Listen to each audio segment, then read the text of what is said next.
The Leah Renee Podcast. I love it, I love it, I love it! Well, guess what? There's stuff you can do to make it not be so awful. We're going on Drax. Sclouts. I have a crush on every A low boy! point of my life. I mean, things were bad.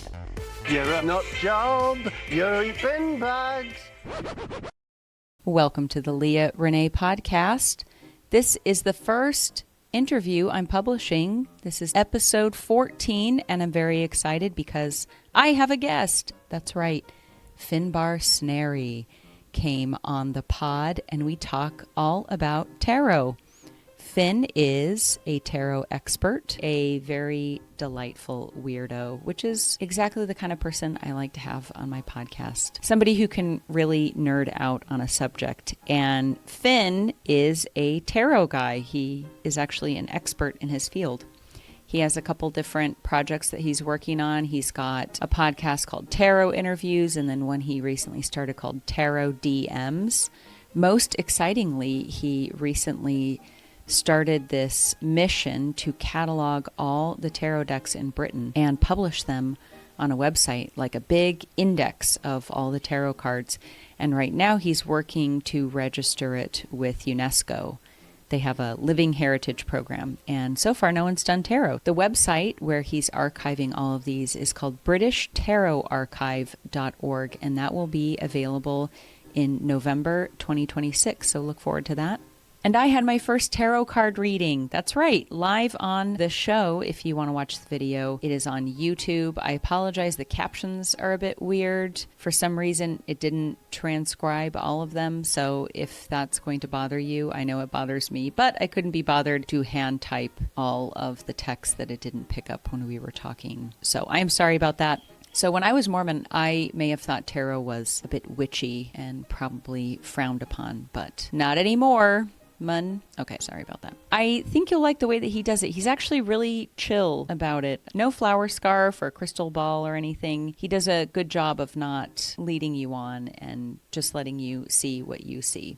This kind of goes along with the Forer effect that I talked about previously in the episode about personality tests. But doing tarot felt really more like a projective test, kind of like the Rorschach ink blot test.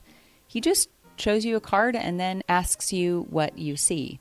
In fact, he didn't even tell me what some of the different things symbolize. He just let me interpret it however I wanted to. I think you'll really enjoy this episode.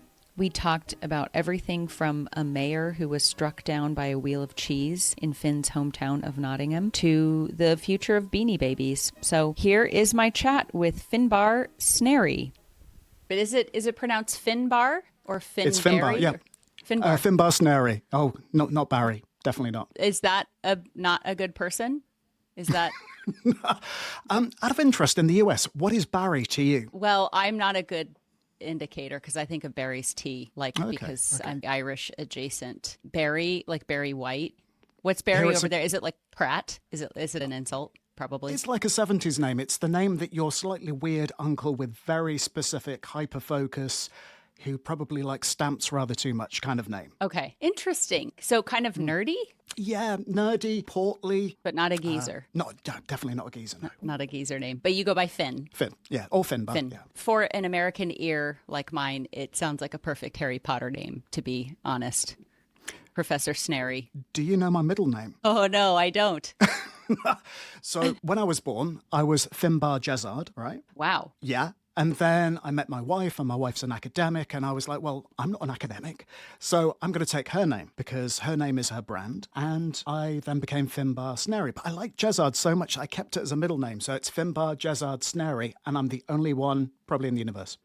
Where is that? I mean, I assume it's an English name. It reminds me of Eddie Izzard or Eddie Izzard. Izzard, exactly. I think it's derivative of gooseherd. So if you've got some geese, I'm your man. I'm legitimately interested in tarot because I really don't know almost anything about tarot. I did a tiny bit of research, so I wasn't completely ignorant of it. As far as I understand, it started as an Italian parlor game for a couple hundred years. And then a French Freemason found it and was like, I think this has ancient Egyptian roots, which is interesting to me as a Mormon because, well, I'm not Mormon anymore. And this is one of the reasons. Joseph Smith was a Freemason and thought that the Masonic temple rituals were from ancient Hebrew. He also translated some documents from Egyptian. He found some papyri and translated it. So there's a little bit of a crossover of Freemasons freestyling it and just going, I think this is ancient. So apparently that guy kind of elevated it, but that's all I know. And now I'm going to hand it over to you, and you can nerd boy out about tarot as much as you want, because that is literally all I know about it, other than the beautiful cards that are associated with it. God bless you.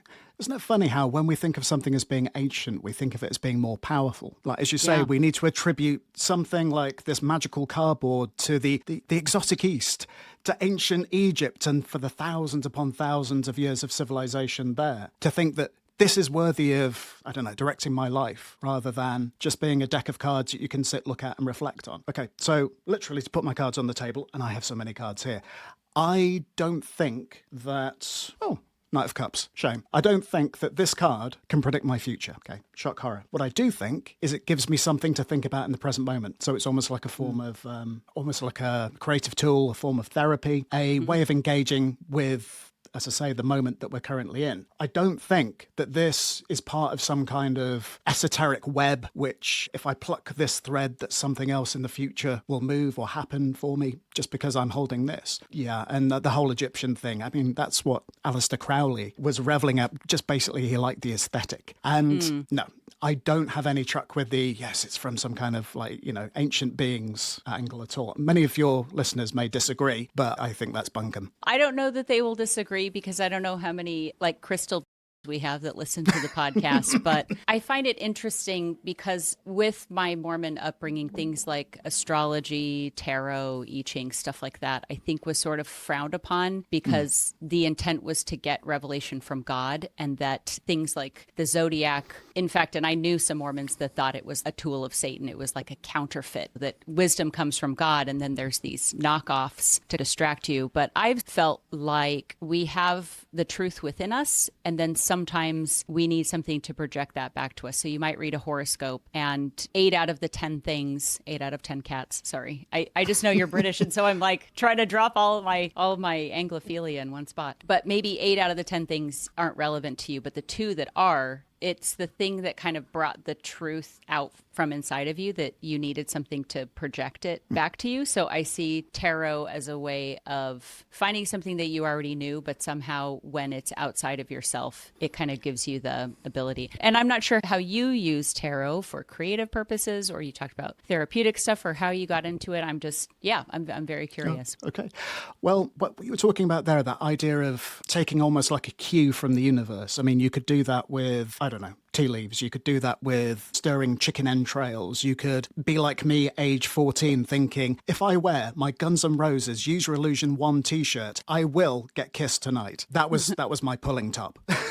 Was it? Did you wore that to concerts and stuff? Did it work? Oh, yeah. Yeah, it did. Oh, this is nice. This is the thing. It was a self-fulfilling prophecy. I would put that t-shirt on, feel like $1 million, which is a shame because Use Your Illusion 2 is better. And I'd go out and I would meet folks, and of course things would happen. And then I would attribute that to the t-shirt. No, unless I did get rid of it and somebody could really benefit from that. But no, I think... You should sell that on eBay. You should have its pedigree. You should have the body count associated with that. It would have fetched a higher price, I think. Yeah, I think if I'd have... do you think you should put stitches in the bottom or something? Yeah, so like a notch in your belt kind of thing. Well, no, I think it's the energy. It's the thoughts become things.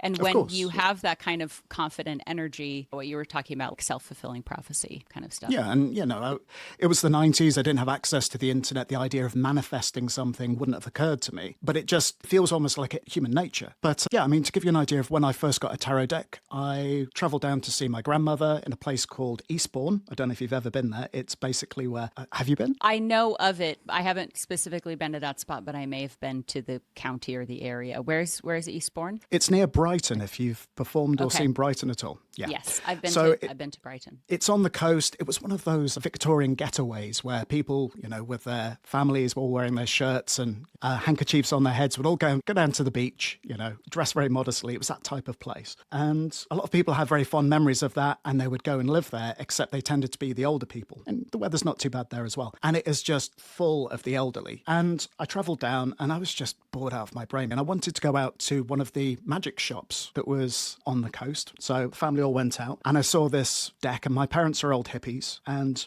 my parents were very respectful of tarot, and they were like, you sure you should be using tarot cards at such an early age? But I was adamant because a lot of the 80s subculture stuff that I like, things like there was a comic called 2000 AD, there were a lot of tarot references and a lot of goth music that you probably missed in your Mormon childhood. Definitely. And here was kind of almost like the root, the source of all that cultural interest. Yeah, I got my first tarot deck, it must have been 1993, something like that. And and it was the start of something wonderful. I mean, as I say, you can't, people disagree. I don't believe you can work magic with this. What I do think is it's almost like an analog system. So analog AI, you have so many levels of complexity, so many levels of human experience, of cultural references, of historical references, not all of them good, embedded in the tarot, that there are so many variables to play with. And from that, you can get really interesting stories. And it's even more interesting if you apply that story to either yourself or other people. Well, do you remember the first time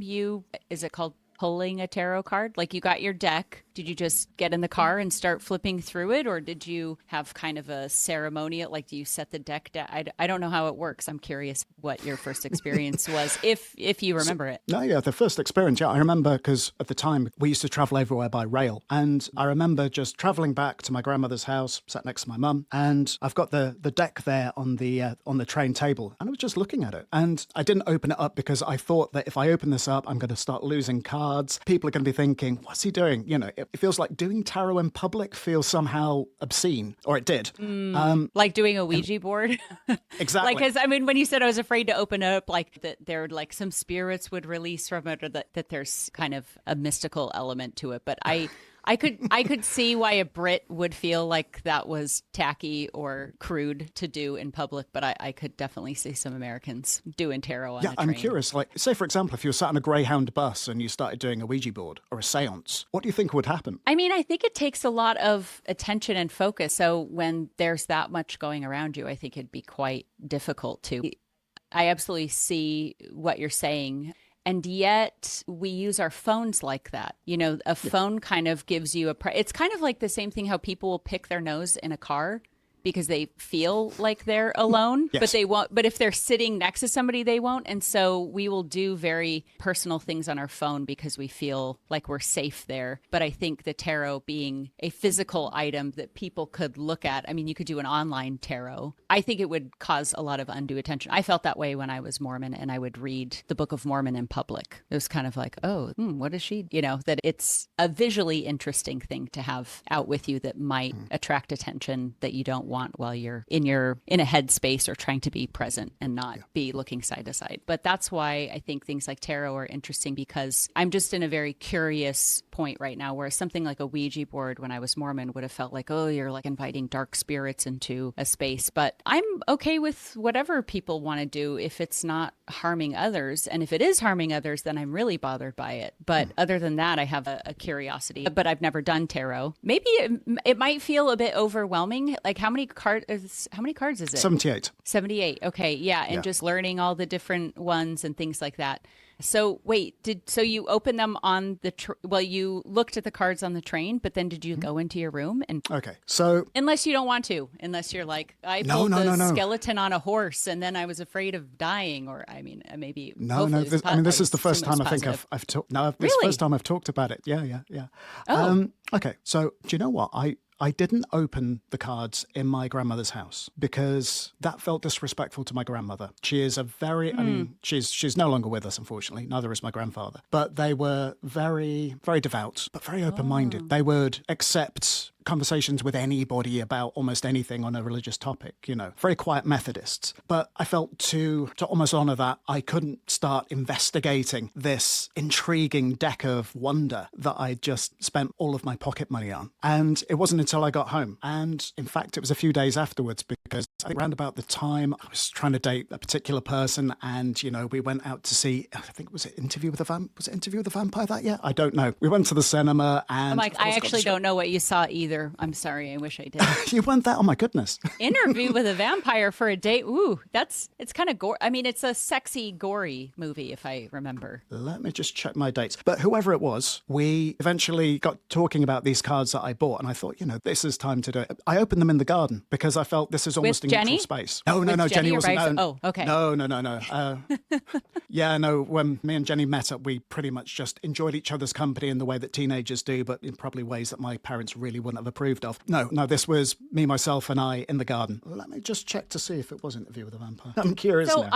I'm so curious with your wanting to be respectful to your grandparents, because I don't really know how generally people feel about tarot, like specifically a Methodist or religious people. Would your grandparents, I guess I can only ask about them and not all Methodist, but was it considered kind of occult, kind of dark magic? Because their kids are hippies. You said your parents are hippies, so yeah.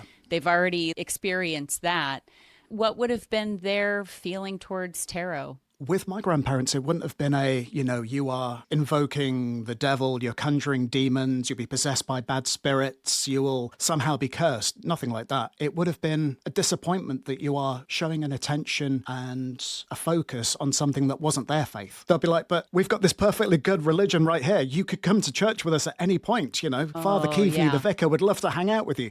But unfortunately, that was one of the reasons why I didn't really want to discuss it with my grandparents. If I'd have said that I've got these cards, they'd have gone, I mean, my grandmother would have gone, ooh, that's interesting, dear, in that way that she would say that to anything. And, you know, her knowledge of tarot would have been based on the old Hammer horror films from the 1970s. So it's always tied into something negative, always something supernatural that's going to be to somebody's detriment. But they wouldn't think, oh, these are really interesting cards, let's have a look. Because, say, for example, if I'd have pulled out, I don't know, smoking cards from a 1920s collector's pack, or the little cards that you got with tea bags, there is no spiritual attribution to those. They wouldn't have gone, oh my goodness, you can't start looking at, I mean, tobacco cards are worse, in my opinion. I don't even know what tobacco cards are. This is the first time I've heard of tobacco cards. I feel so ignorant. I mean, I'm not entirely sure when this stopped, but I know in the early 1900s, when you bought a pack of cigarettes, it would often come with a collectible card, and then you'd place it into an album, and it was just it was a marketing technique to get you to buy lots and lots of cigarettes. But yeah, these it's like Cracker Jack box,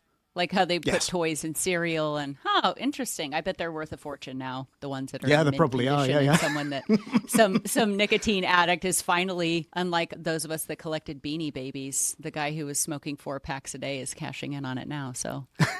I'm glad they were able to get some of their money back, if not their respiratory health. Do you still have any Beanie Babies? No, it's very much a joke in the States, because there were Beanie Babies that were very valuable at the time, and how some people thought, oh, these are going to be incredible. I remember early doors of eBay realizing something is only valuable as much as someone else is willing to pay for it. So just because you have a Beanie Baby that's worth $2,000, someone has to pay. You don't take it to the bank. It's not an exact exchange rate. I didn't get into them, but I did used to work at McDonald's, and my parents would come into, because I had little siblings, and they would try to collect all of them at the time. There was definitely a craze around it. I don't think it takes a card to predict this, but I would bet you in the next year or two that those Beanie Babies that you're kind of pouring scorn on, I reckon there will be the next Pokemon cards because of the nostalgia. Because also the running joke that they're also worthless. And also anything that's associated with the 90s, 2000s now has suddenly shot up in value. So it's only a matter of time, I'd say. Well, what's going to happen is someone like Nicki Minaj is going to have like a black and white cat Beanie Baby or something on her neck. And then all of a sudden, everyone's going to want that. There will be something to influence the Beanie Baby market. So I'd like to do an experiment. I've got a deck of cards just here. And based on your background, now these are the Rider-Waite from 1909. This is a Centennial deck. These are my favourites. Designed by Pamela Coleman Smith, who was very good friends with Bram Stoker, who wrote Dracula. So do you think that's the connection with Interview with a Vampire? There's something something there? We're finding some threads here. That's just Anne Rice basically writing down all of her kinks and perversions on paper, I think. Oh, nice. Now we have the internet for that. Yeah. Right. So I'm going to take 3 cards, and I'm going to just check with you to see if... It's interesting that one of these came up. I'm going to check with you to see if you get the same impression from all of them, or if there's something from your background or something from the faith that, you held so dearly. If there's something here that feels kind of evil or unnatural. Okay, so first one. Queen of Cups. Queen of Cups. Okay, so it's a woman sitting on a throne, and is that a chalice? It kind of almost looks like, I'm just trying to see what the image is. Is it meant to just be a drinking cup or like a trophy? That's an interesting one. Now, that's what I guess that's saying more about me than the card. To me, it almost looks like a cross between something you drink absinthe from and some kind of hookah pipe central column. I think it's a chalice, but yeah, it's not clear. But yeah, so what vibes do you get from the card? I mean, the cup itself looks a bit diabolical, like it has horns on the side. Yeah. I guess when I heard Queen of Cups, I was thinking like a cup that you would normally drink from. This looks very ceremonial. Okay. An ornament, or a trophy or something that you would have on display, but not a functional way to consume alcohol or water or whatever. Okay. I mean, if this was a playing card, that would just be the Queen of Hearts. Okay. Okay. So the next one, we have this one, and that's the Ten of Cups. The Ten of Cups. Now, those look more like cups. Yeah. And then, what is it? A man and a woman standing on a beach, it looks like, with two children playing, and they're looking at maybe their house, look like they're on vacation or something. 10 of Cups. And of course, you have that rainbow above of, I mean, it's a very, very easy one in terms of its traditional meaning, but does this feel like a positive card to you? Or would you look at that and kind of go, ooh, still a bit sinister? No, that looks very positive. It looks like a family on holiday, maybe in Brighton with the rainbow. And finally, this is the one that did come out, is our friend, the Tower. Okay. I'm not able to see that as well. Is that a lightning bolt? That's right. I don't know if I can zoom in. Do I? Yeah, I can't really see what's going on very well in it. Okay. So there's smoke coming out of the tower. What's the blue thing? Is that a dragon blowing smoke? It's really... Somebody falling? Are they upside down? They're falling out of the tower. Two people plummeting to their doom, unfortunately. So, yeah. Yeah, definitely feels negative. It's chaos. But what I was going to ask you is, you didn't, or from what the reaction that I could see, you didn't seem to have a knee-jerk kind of like, feeling about the cards. You were just looking at the artwork. You were looking at what those cards meant to you. Yeah? Yeah. And I think that's how I was first looking at the cards. So when I first opened a deck, I don't know what I was expecting, as if for it to start glowing around the edges like the suitcase from Pulp Fiction or something like that. I thought there would be something more meaningful, but I simply opened a deck of cards and some cards came out. Quelle surprise. But what I would do is every morning, take the first card, just sit and look at it. Just sit and look at it for 10 minutes, then put it away. And then went through all of the cards like that. Now, I've got all of those meanings sort of memorized from when I was 15. But the ones that I find interesting are the ones that, like, say, for example, you were saying about the Queen of Cups having horns on the chalice. That's something that's going to stay with me. And I like the idea of when you use something like an analog AI, when you're working with other people, you're taking their interpretations to shape the readings that you give people in the future. So it's adding almost a humanistic layer upon a system that was created however many years ago. I mean, as I say, that deck's from 1909. The things that went into that deck have evolved over almost 200 years. So it does feel quite monumental, even though you can just get these from the internet for £10 a pop. When you first got the deck, it sounded like you would just pick a card each morning before you went out and you would just look at one. Did that influence the way, sort of like the self-fulfilling prophecy, like with your t-shirt, putting that on changed the energy that you give? I'm not the one that you have on now, but the one that some other bloke is getting a bunch of action with all of its mojo.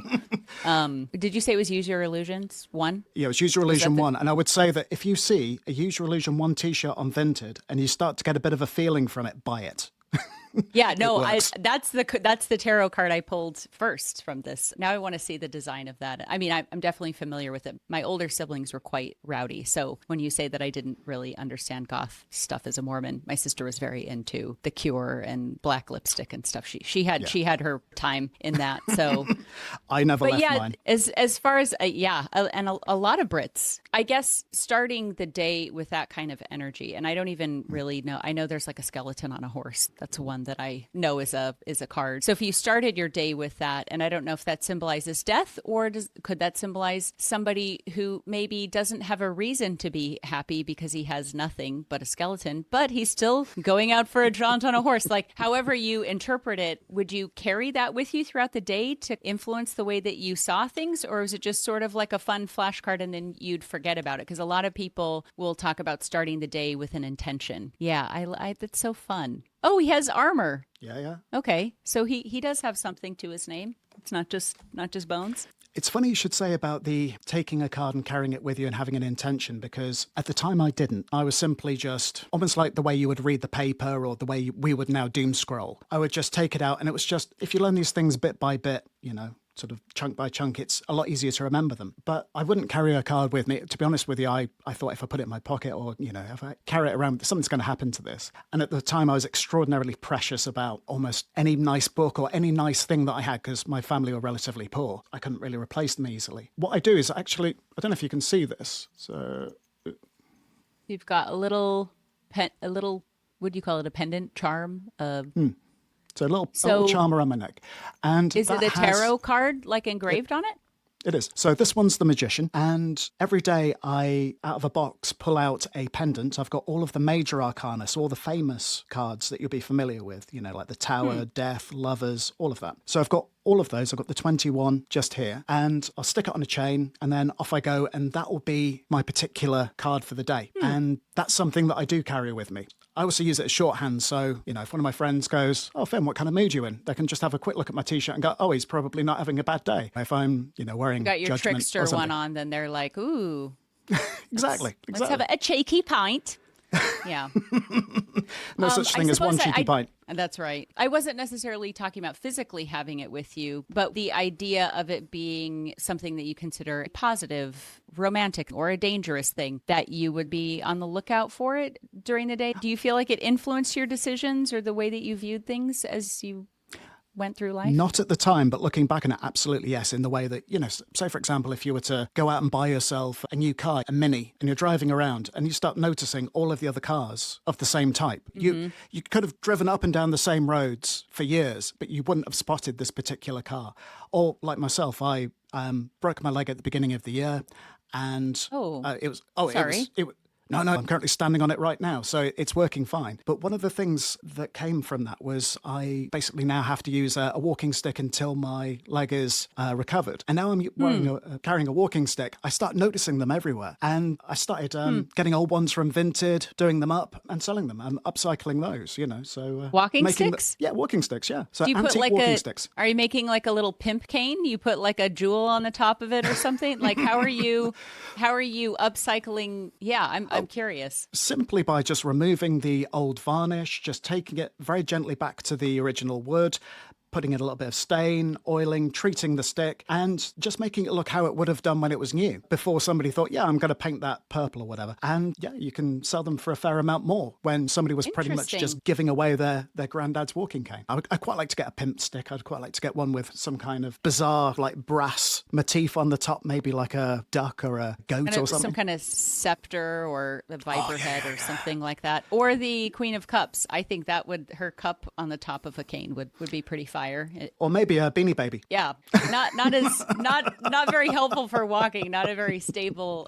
Not top, really, no. Yeah. Oh, do you have favorite cards you like to pull? And I'm also curious how you pull somebody's card. So is tarot used in fortune telling, like a lady with a crystal ball and scarf on her head? Would that be tarot that they're using for fortune telling? It's a very personal thing, and it's also a personal thing for the querent, the person asking the question. Also with the reader. So I could be doing this rather open-mindedly, as I have been for 30 years. I could be drawing cards for people, and I think I've got my own particular belief system around tarot. The person opposite me, they may think this is just a crock, or they might be intensely directed by what they see. They might think, well, it's in the card, so therefore it must happen. That's completely up to them. That's got almost nothing to do with me in a way. I'm just simply providing that service of seeing what the universe is saying right now. Just doing a check-in. As we were saying before, you could check your tea leaves or whatever, or runestones. But if you draw from a system, you've got a particular picture, they look at it. To me, that's advice. For somebody else, that may be destiny. if you're doing a tarot reading for somebody, is there any prep, or you just sit down with the deck? Do you close your eyes or just pick one? Do you, when you're playing Old Maid, just fan them out and let somebody pick it? Like, I'm telling you, I don't know how it works. Okay. And maybe people have different methods, so maybe you have your own personal way of doing it. I mean, I do believe that I should be the person who shuffles the cards. That's not necessarily because I feel that the energy is being affected, because going back to what you're saying about, there's almost like the energy of the moment of, I'm listening to what the person is bringing to that card. I'm listening to their interpretations. I'm remembering that for the future, like you'll talk about the cup. And there's that kind of energy imbuement. But on a simpler level, I'd rather not have people handle my cards who may have different dexterity to me. They may scrumple them up, drop them. They may not have washed their hands. As simple as that. So I would be shuffling the cards for them. I would always want them to have focus on me and focus on the cards. The idea of reading somebody's cards who was, looking on their phone, chatting to their mate, no, that's not going to happen. It's an intimate space. It's intimate for me as well as for them. And if I'm bringing my experience to them, I need them to bring their story to me, if that makes sense. Mm-hmm. So I don't believe in a particular kind of cleansing ritual. A lot of people do. And if that works for them, that's great. Like putting on hand sanitizer, or they light some incense? What would be an example of a cleansing ritual someone would do? Somebody may use particular crystals around the deck. Somebody may burn sage. Somebody may have a particular incantation that they read. They may be attributing that reader to a particular power, goddess, god. There's so many different ways of approaching it. But for me, the simple thing of finding a quiet moment to be with me and me be with them is enough to mark that situation, mark that moment. And going back to what I was saying about, I think respect is a word that I keep using, and it's probably one that means a lot to me, of respecting both each other and the process. I'm curious what you would give that respect or reverence to, because with my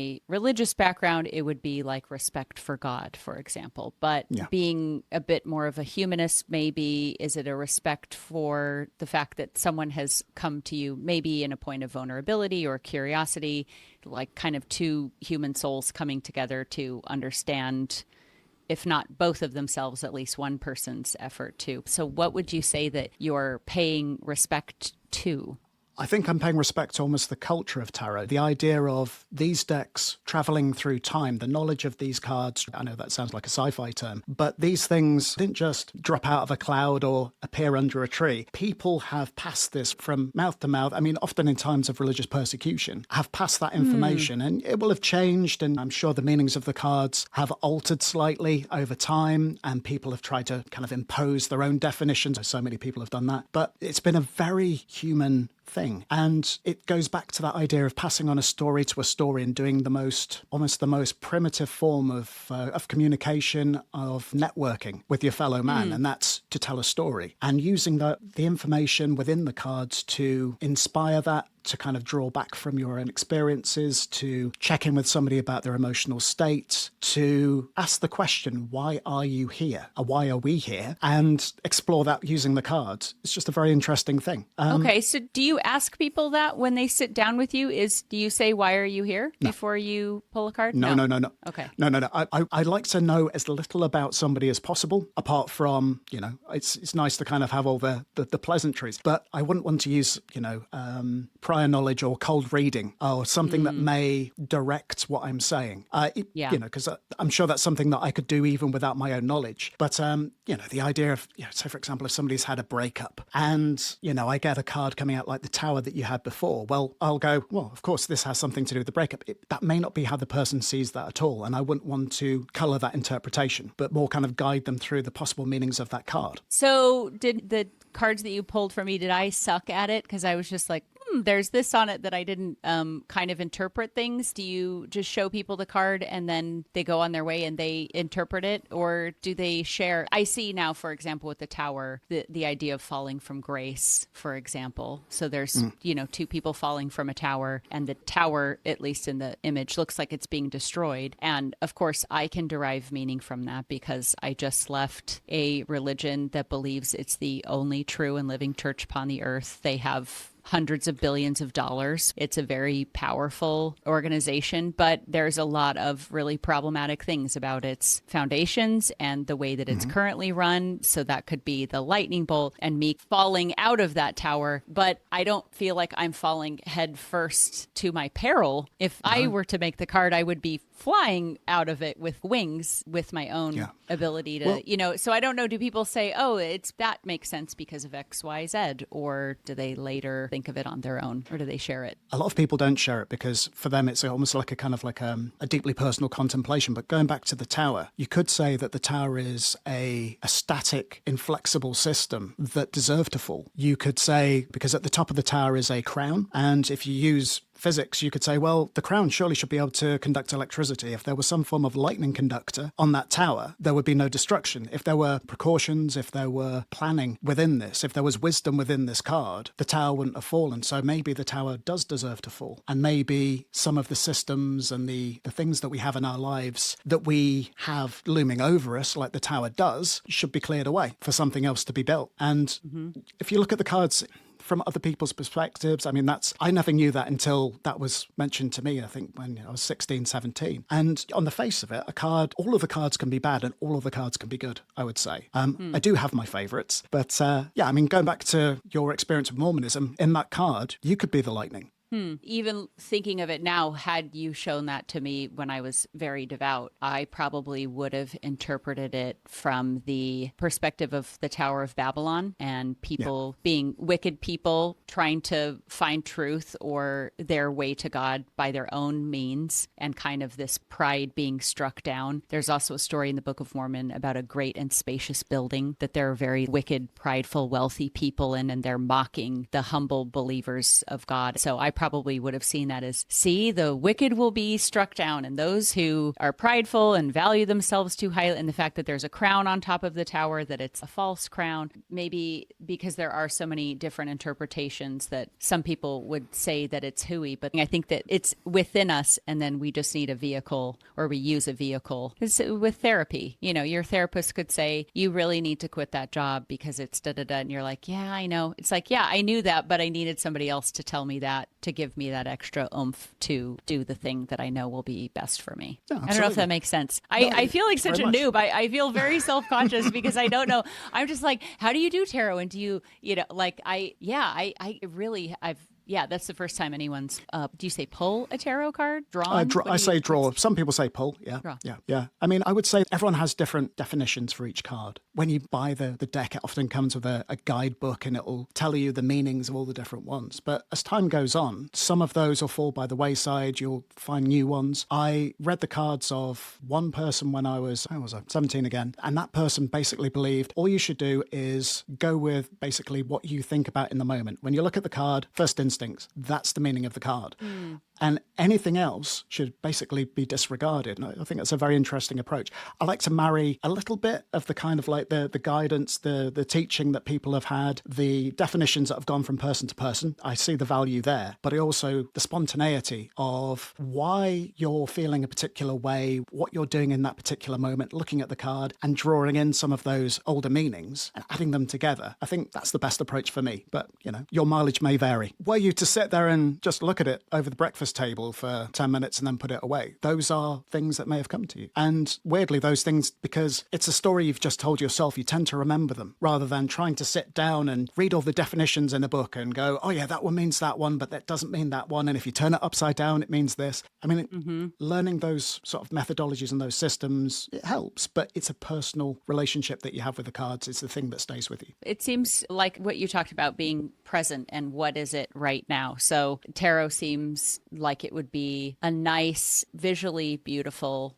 way to spend a few minutes in presence and let your mind wander, in the same way that lying on your back in the grass and staring at clouds and finding imagery in there, and somebody coming up to you and interrupting, going, that's a cumulonimbus, and and then you're like, it looks like a duck. Well, I don't see that. That may be Rorschach's ink blot tests, or tea leaves, something to get your mind wandering again, and that staring out the window kind of boredom with no other stimuli seems like a nice respite, right? Do you do it when you wake up each morning? Do you still do that practice from when you were a teenager? I still wear the pendants every day. I don't look at the cards now, although if I do get a new deck come in, and I work with the British Tarot Archive, a bunch of tarot fans that have come together as volunteers to basically try and catalogue a lot of the indie decks that we get, because on Kickstarter, for example, you'll get so many decks being created, often that last only a year or two, and then they're gone, you know. And yeah, so, for limited example, edition, they just do one run of it. Yeah. exactly. And there's a lot of people who would look at somebody's interpretation on a card or somebody's artistic style or something that they've brought to a deck and think, oh, I'll just look that up, and they can't, you know, because it's dropped off the algorithm. There's no record of that. The British Tarot Archive is designed to basically take as many of those indie decks as possible, catalogue them, put a few out online, and obviously not the entire deck, because somebody could just basically print them out and they've got their own cards, you know. The idea is to be able to study them, and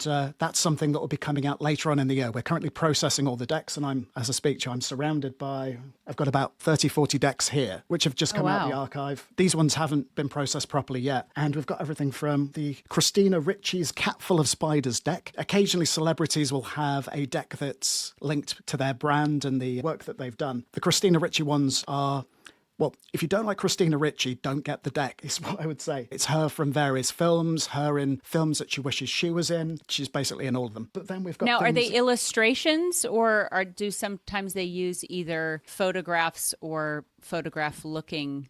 Okay. Huh. Yeah, so... Is that how big they are? Are the cards that big? Like No, the size of your hand? No, okay. Yeah, so... Jumbo Tarot. Oh, okay. Oh, interesting. Okay. Huh. So that gives you an idea of the style. I mean, they have a very kind of a Tim Burton-esque vibe, you know. Yeah. I mean, I associate tarot with Art Deco style. I know they could be made in any style, but usually it's kind of the early 1900s. Yeah, and that Art Nouveau style. I mean, to typify that, we have the golden Art Nouveau tarot here, which is basically the Rider-Waite with a bit more bling. It's very nice, very lovely. And there are so many, but I've got a deck over here which involves crocheted butterflies. There's one which is the Jane Austen Tarot. I've got Buffy the Vampire Slayer Tarot. So many weird and wonderful variations that have meant so much to somebody somewhere that they've created 78 individual cards to tell a story. I am so glad that you're doing that, because famously the Pamela Smith cards that she illustrated, from what I understand, she was just paid a flat fee for her effort, no royalties, died in poverty, and yet millions of people enjoy the artwork that she created and only got paid once for. Glad that you are part of the effort to preserve the artistic endeavors of people and give them their due credit and create a database so that their work doesn't die. Well, on that, just after I broke my leg, I was lying in bed taking something called Oromorph, which is basically like an oral morphine that we've got here. It's like laudanum? I don't know. We're so... Yeah. Nice. Okay. So I'm lying in bed like some kind of, I don't know, I'm thinking like some kind of romantic poet, you know. Wasn't Lord Byron, wasn't he... Yeah, didn't he nod off a lot? He was not a smackhead. I don't know.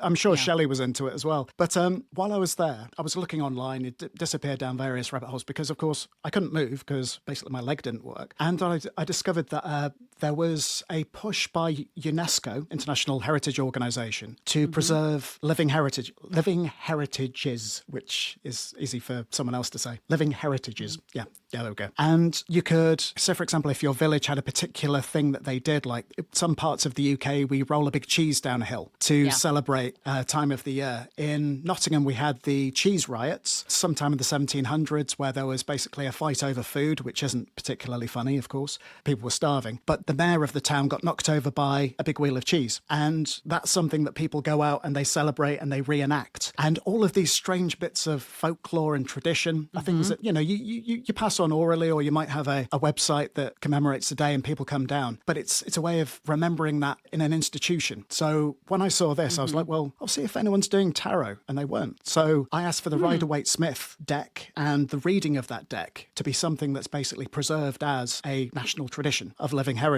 And basically had to check in with the tarot reading community, with writers, academics, get people together. Bearing in mind, I was off my head on oromorph at the time. It was literally your pipe dream. Yeah. And Yeah. communicating with all these people, put together a bid, and it's currently with the Living Heritage Commission now. And yeah, I'm kind of amazed that I did it, but it seemed to be the right thing to do at the time. It took my mind off my foot. Yeah, you're absolutely right, because around the world you see political shifts, you see religious shifts, where things like tarot reading, although we do it at the moment, and although there's so, as you say, the Rider-Waite-Smith deck is the most popular deck around the world, it's the one that people normally think of or reinterpret. It could disappear in years if it was deemed to be heretical or satanic or, you know, of dark witchcraft, or, you know, choose whatever you like. Yeah.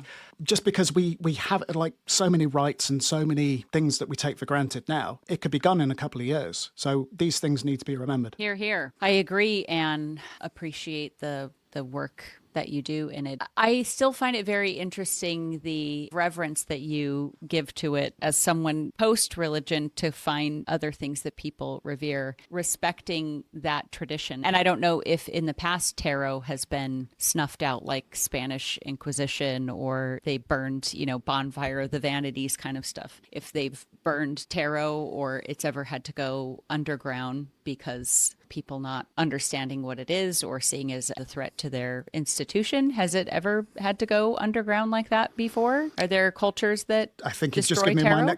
my next wormhole to go down. That is something I'll be researching before I get to talk about my experience with UNESCO. I'm going over to going over to Goldsmiths University in June the 11th, and be talking about this experience. So that's something I'll need to research before I head over. I'm not aware of that happening, but it wouldn't surprise me. I mean, we live in a world where children's books about two penguins that love each other very much are banned. So yeah, in Mormonism, there are a lot of Mormons that won't play with face cards. And even at official get-togethers, like girls' camp is a week-long summer camp that you do. And we didn't have face cards there because it was associated with gambling. Even though you could just play Old Maid with it or go fish, you know, however you wanted to change it up, it was the association. And I think the association, at least that I would have had before talking to you and looking into it, would have it's kind of a witchy thing. It's kind of a fortune teller, occult sort of. But in talking with you, it seems more of a tradition, a culture, a way of bonding people in the same way that maybe like the Shanachie in Ireland would memorize stories and go from village to village. And there was a reverence that this person had dedicated their life to remembering these stories. And maybe for tarot, people have dedicated themselves to these cards, understanding kind of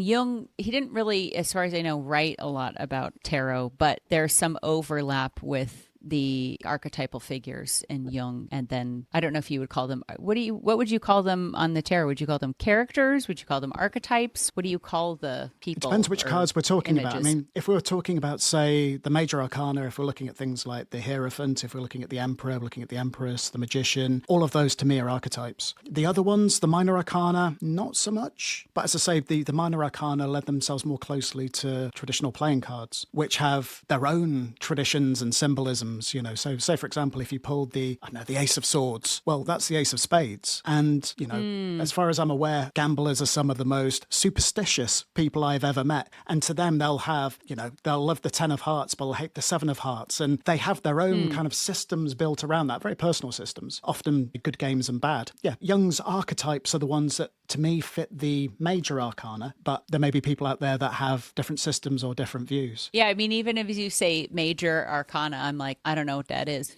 I'm like, I don't even know. Are there different categories of the tarot? Like you've talked about the Magician and stuff like that. The different categories or different types. So the best way to remember that is, imagine you've got like the 4 elements. So you've got earth, air, fire, and water. You've got your pentacles, you've got your wands, you've got your cups, and you've got your swords. Hey, this is G-rated. What's a pentacle? Oh, it's like a pentagram. Imagine a pentagram. Okay. So a pentacle would be a shape that has 5 points, but it could be anything? So okay, pentacle.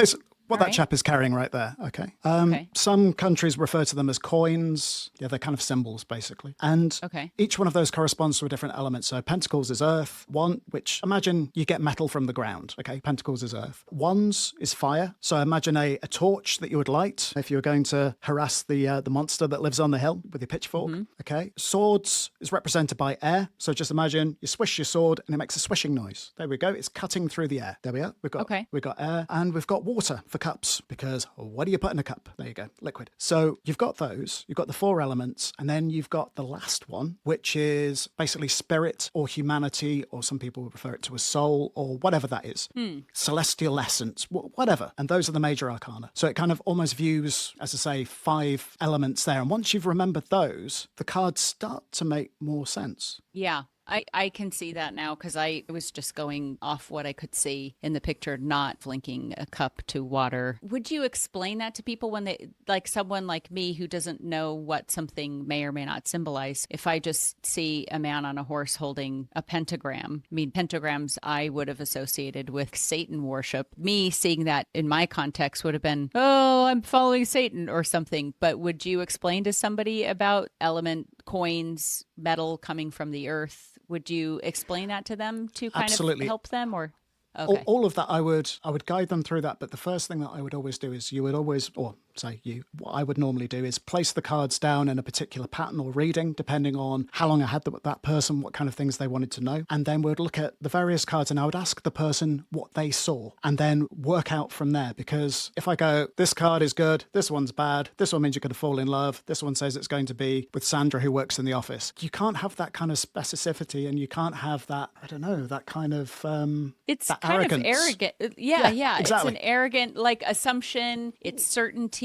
It's this is right. This is wrong. This will happen. This won't happen. Yeah. But Kind that person's, because that person's come to you, their interpretation of the cards must come first. And then I will help them basically guide them through that interpretation by bringing in a little bit of old knowledge, a little bit of kind of directing them maybe to look at the things around what it is they noticed, why they think they noticed that. I try and demystify and de-woo the cards as much as possible. But I'm not going to lie, I do like the slightly dangerous perception of tarot. I do like the slightly mystical, because there's just so much to it. It's basically, it's humanity in a deck. And most people have, a bit of darkness to them. Most people have possibilities of them. Archetypes. Yeah. Exactly, of doing wonderful things. And I like to be able to explore that safely with a person in an intimate space. Yeah, I mean, it sounds a lot like dream interpretation. Yes, yeah. When you wake up and you go, oh, that was really weird. And then there was this, and then you can, but in classic Jung dream interpretation, you are each person and object within the dream.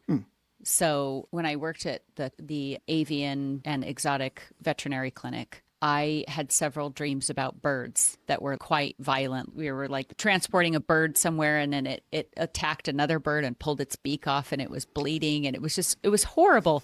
But it's like, okay, is this just because I'm afraid of the macaw that's there because she could snap my finger and is this all my pent up fear of getting bit by that bird? But it's no, I'm the bird. I'm both the bird that bit the other one and I'm the victim bird. In what ways? And that's basically one of the ways that you do dream interpretation and Jung is see how you could be each and even each object. How am I like a cage? How am I like this or that? And again, it's not that everything in it is significant, but as you look, I think it really helps with empathy because it's very easy to say, I'm right, they're wrong, they are wrong for this reason. But you can say, in this instance, in what ways am I like that person that I think they're wrong for thinking that? Have I ever done that myself? So it's kind of an interesting perspective taking, and I think eliminates sometimes the fear or idea that we have dreams that are premonitions, like in a lot of Shakespeare plays, that when someone has a dream and they share it, it's usually a foreshadowing of something that's going to come. So if somebody, and that's a classic comedian joke, is a wife wakes up and she had a dream that her husband cheated on her and then is mad at him. And he's like, I didn't do any,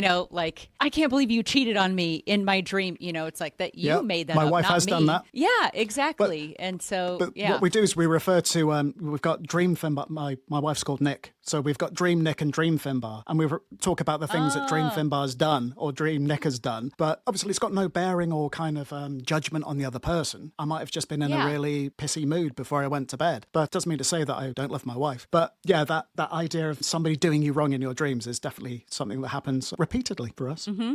Taking those dreams and looking at them through the lens of different archetypes and light and shadow and how we have all of that. And that's been one of the freeing things since leaving the Mormon church, it doesn't allow for a shadow side. Because Mormons believe everyone is offspring of God, that that's what you are, then anything that's considered evil or bad or dark would be the influence of the adversary, rather than we contain multitudes. Within us, we have a father figure and we have a mother figure. You know, we have masculine energy and feminine energy and trickster energy and healing energy, that we have all of that within us. And I think there's just a fear that we'll embrace what we would consider a bad energy, and yet the instinct to protect your children might be in a violent sense in some instances, but it might be the thing that saves their life. I've just felt that Jung kind of welcomes everything to the table without judging it, that you sort of just look at it, and maybe tarot is a way to kind of look at all the different elements that exist within humankind and I think that's self-acceptance.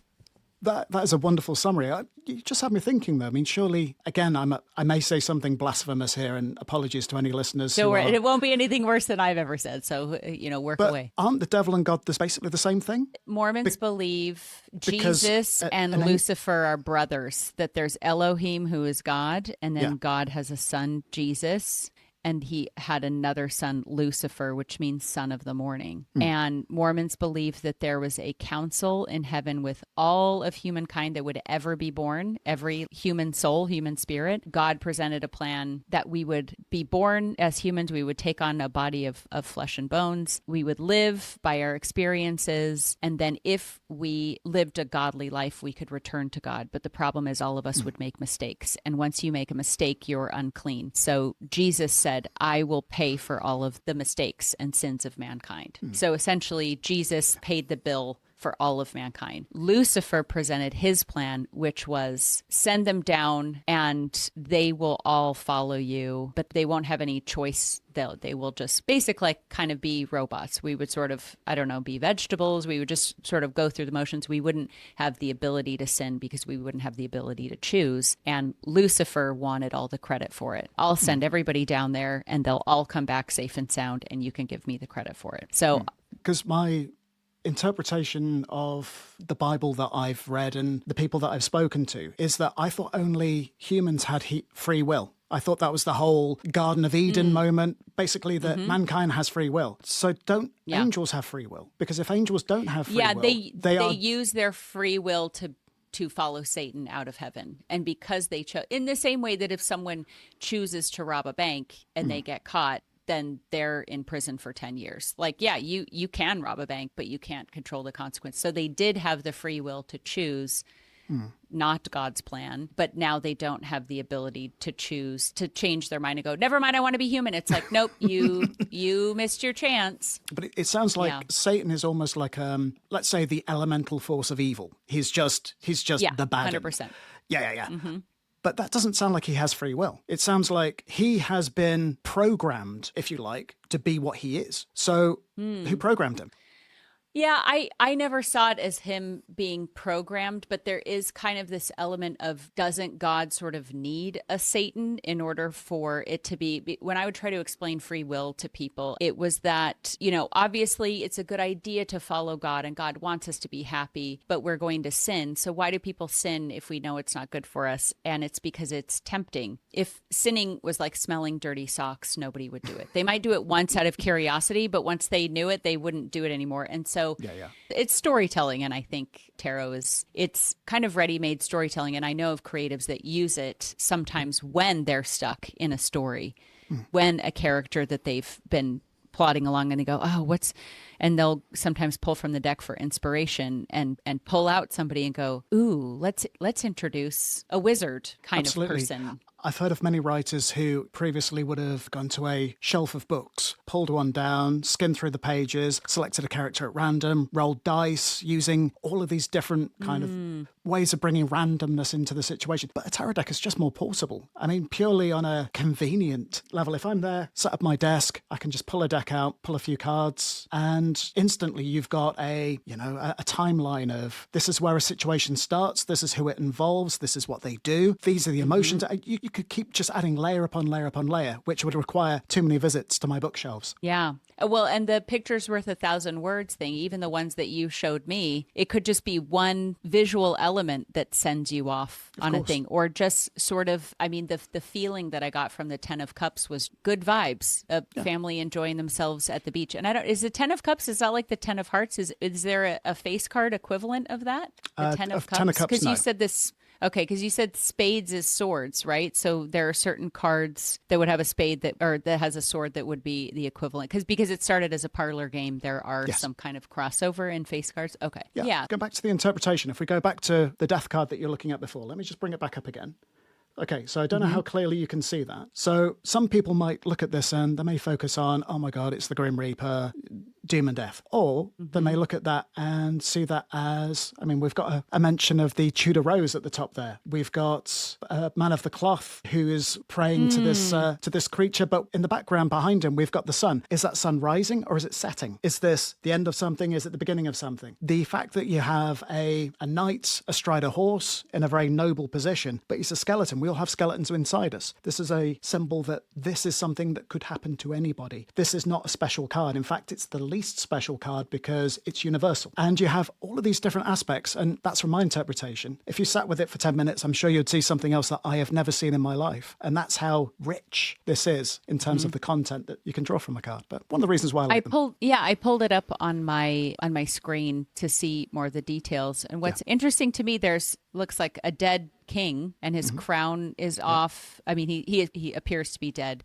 And then with the woman and the child, could that be the queen and his son, or could they be his subjects? But I don't want to say anything too controversial, but based on where and when I live, I would not be disappointed if the king of the kingdom I live in, if his crown were knocked off. And that if you were to reinterpret that card, you could have the death of his administration would be over. Yeah, in your interpretation of the death card, you could just have a giant hamburger astride a horse, or any of the other McDonald's characters. Is there a McDonald's tarot?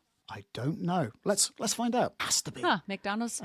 McDonald's. Did you know that apparently 1 out of 7 Americans have worked at McDonald's? I worked there as a teenager, and now I'm like, I never thought about writing jokes about working at McDonald's because I didn't think they were relatable. But now that I find out that there are more former employees of McDonald's, I think, than there are people who are gay. So anyways, crazy that many people have worked at McDonald's. Okay, so there should be a McDonald's tarot deck. That's why. I just did a quick Google search, and first thing I found was the Christian Broadcasting Network with the headline, McDonald's serves up fries and the occult in bizarre tarot card offer, know your fate. And it talks about how pervasive occult practice are becoming a mainstream culture. Yeah, it's the idea of McDonald's combining forces with Satan. I mean, it had to happen eventually, let's face it. I mean, any of us that have used the toilet after a Big Mac already know that's true.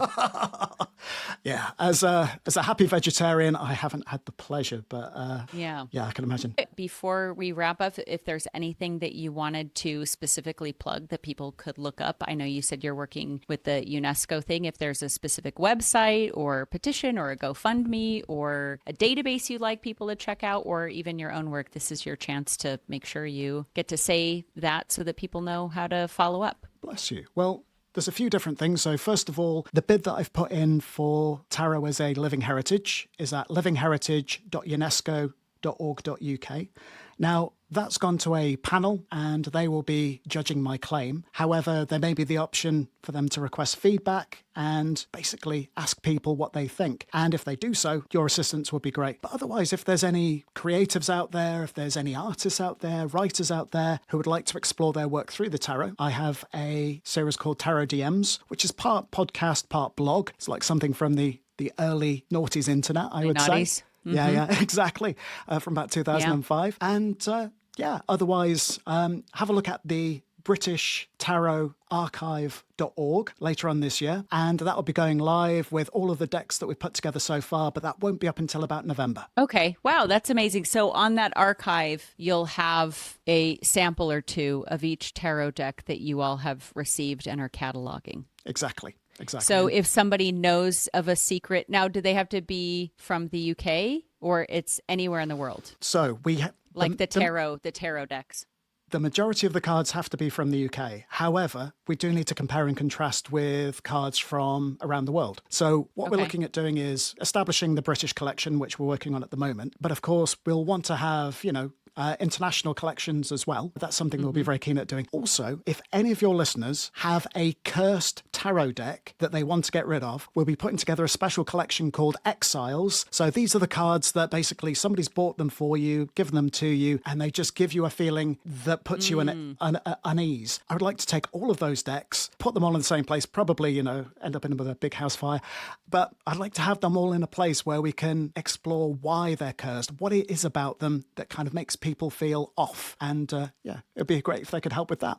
Oh, that's excellent. And then I would also probably wonder if, someone who lives in Bolton knows of some tarot deck that was in their grand's dresser, that they think no one else may have seen. I guess would the archive be a way to see if it already exists? And if they find that they think they have a unique deck that hasn't been logged, is that something that they could do at the website to say, I have a really old Greg's sausage roll deck that I don't know exists out there, that they would be able to contact you to say, I think I found another one. Yeah, I mean, that would be, if we could just scan that and then return it back to its loving home, that would be great, just so there's a record of it. But, okay. I mean, as I say, tarot goes back so far that there must be just dusty decks lying there that are not being used. Oh, yeah. That have got stories to tell of themselves. Yeah, absolutely. Well, thank you so much, Finn. This has been very fun, very insightful for me. And I kind of want to get a tarot deck now, but I want to do its due reverence. Would you recommend the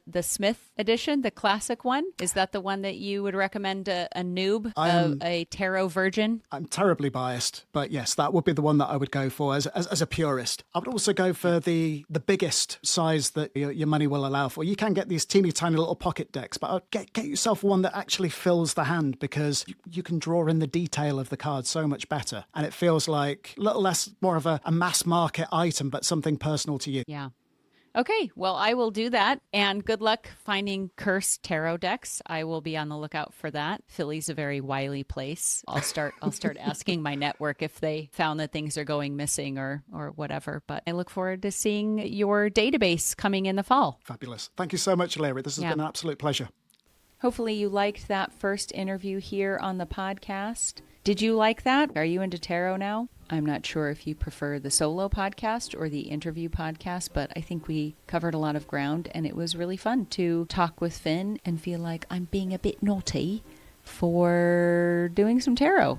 I gotta say, I don't feel like I'm possessed by the power of Satan or anything. It was fun, sort of a contemplative practice, as I learned from Finn. Thank you again for listening, and I hope that you'll subscribe to this, because I have a lot of other fun people coming on the show, so you're not just listening to me ramble by myself. I don't know, maybe you like that. However you found this podcast, or whatever keeps you listening to it, I thank you for your time, and if you want more, just subscribe. Obviously, stuff like reviews helps, sharing it with another person, all that kind of stuff. But I'm just kind of doing this because I enjoy it. I'm not trying to be a millionaire or anything. I just really like people. And I really like talking to Finn. I think he's a solid chap, as they would say. Thank you for listening to the Leah Renee podcast. If you'd like to help me grow the old-fashioned way, without having to bow to the likes of social media, visit my website, leahrenee.co. And as always, Go to bed early, you doofus.